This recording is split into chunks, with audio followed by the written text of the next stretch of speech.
Okay, let's talk evolution. When I say that word, I bet one name just popped into your head, right? Charles Darwin. We're all taught that he was this lone genius who, all by himself, came up with one of the most world-changing ideas in all of history. But what if that's not the whole story? Not even close. Let's dig into this. And there he is, the man, the myth, the legend. In the textbook version of history, Darwin is the destination. He's the guy who had the big idea, the sole author of this theory that turned our understanding of life upside down. But here's the thing about huge revolutionary ideas. They almost never come from just one person. And that's really what we're going to explore here. Was Darwin a solitary genius who had a flash of brilliance? Or was he an incredible thinker who was in the right place at the right time, standing on the shoulders of giants? To really get Darwin's breakthrough, we've got to go back a bit. We have to look at the intellectual soil his idea grew out of. You see, long before Darwin ever set foot on a boat, other thinkers were already laying down the essential building blocks for his theory, piece by piece. So first, let's talk about a guy named Jean-Baptiste Lamarck. He was one of the very first people to really publicly challenge the idea that life was just static. He argued that species actually change over time, and his most famous example, of course, was the giraffe. He figured they got those incredibly long necks by stretching and stretching to reach the highest leaves. Now, here's the thing. Lamarck's how was, well, it was wrong. Totally off. We know now that a giraffe stretching its neck doesn't change its DNA, so it can't pass a longer neck to its babies. But, and this is a huge but, he got the big picture right. The idea that species change and adapt to their environment, that was a radical first step. He got the whole conversation started. Okay, next up, you need a key ingredient for any kind of slow, gradual change, and that's an enormous amount of time. That's where geologists like James Hutton and Charles Lyell came in.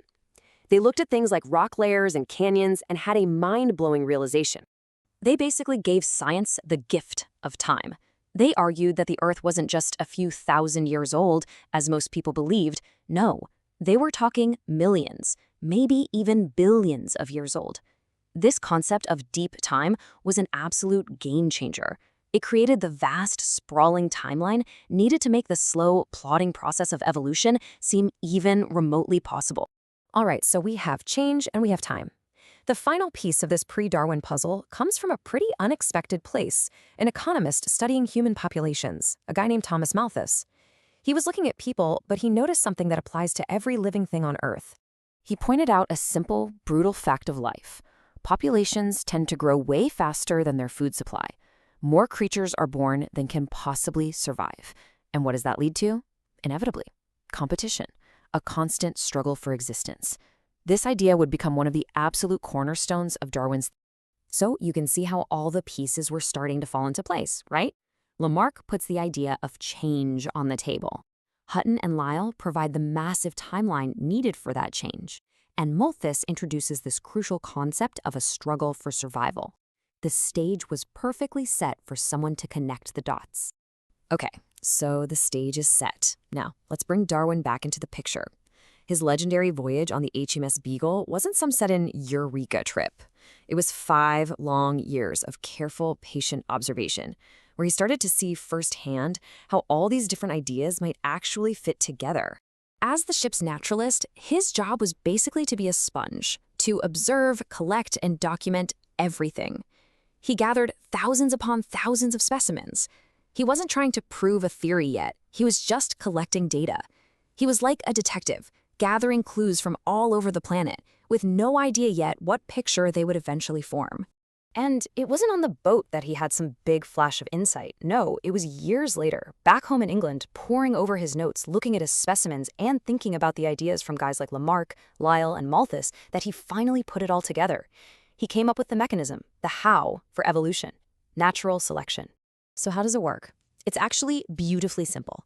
Step 1, variation. Just look around. No two individuals are exactly the same. Step 2, overproduction, just like Malthus said. Way more are born than can make it. That leads to step 3, competition, the struggle for resources. And finally, the crucial step 4, differential survival. The individuals who happen to have traits that give them a tiny little edge in their environment are more likely to survive and more likely to pass those winning traits on to their kids. Now, this whole idea of natural selection can be kind of abstract, so Darwin came up with a really clever way to explain it by looking at something humans have been doing for thousands of years: artificial selection. That's when we become the selecting agent, picking and choosing traits for our own purposes.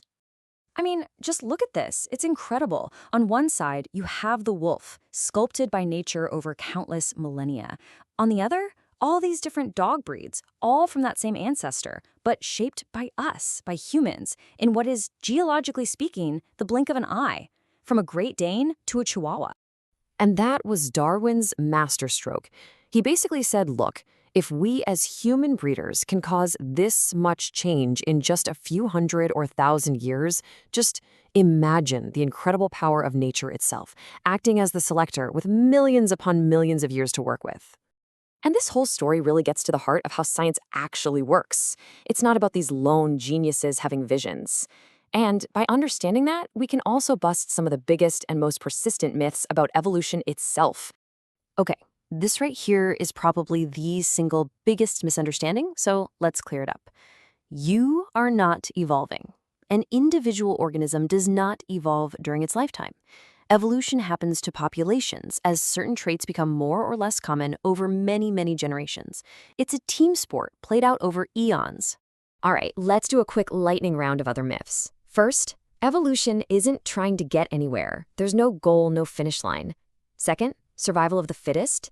It doesn't mean strongest or fastest. It means being the best fit for a particular environment, the one who reproduces the most successfully. And third, and this is key, organisms don't just develop traits because they need them. The variation happens by chance. The environment then just selects from what's available. So let's bring it all back to Darwin. Was he a genius? Absolutely. But his genius wasn't in pulling a brand new idea out of thin air.